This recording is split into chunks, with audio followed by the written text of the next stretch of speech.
Tunafunga kwa ikhlasi kwa ajili ya Mola wetu. Saumu ni nguzo ya dini, ni nuru ya nyoyo zetu.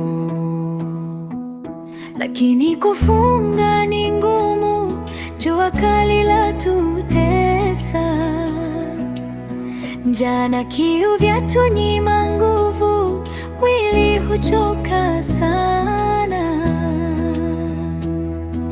Subira ndiyo silaha, thawabu ni kubwa mno. Mwenye kuvumilia saumu atalipwa pepo.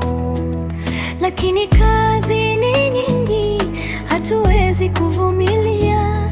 Tukifunga tutadhoofika, nani atatupatia riziki ya kila? Riziki ni ya Mola, si kwa nguvu zetu tu. Saumu haizui kazi, huongeza baraka juu.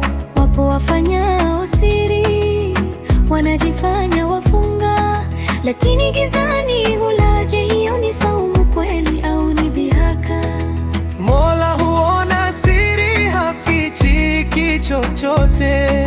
Saumu ni ya moyo kwanza, si ya macho ya watu wote. Vijana wale hudharau, husema ni zama mpya, eti saumu ni ya wazee, si ya kizazi cha sasa. Saumu si ya zamani, ni amri ya milele.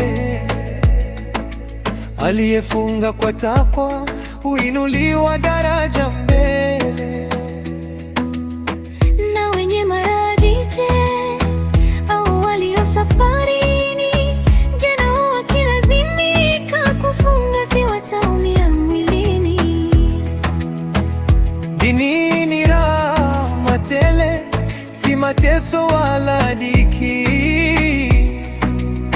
Mgonjwa na msafiri wanaruhusa kwa haki.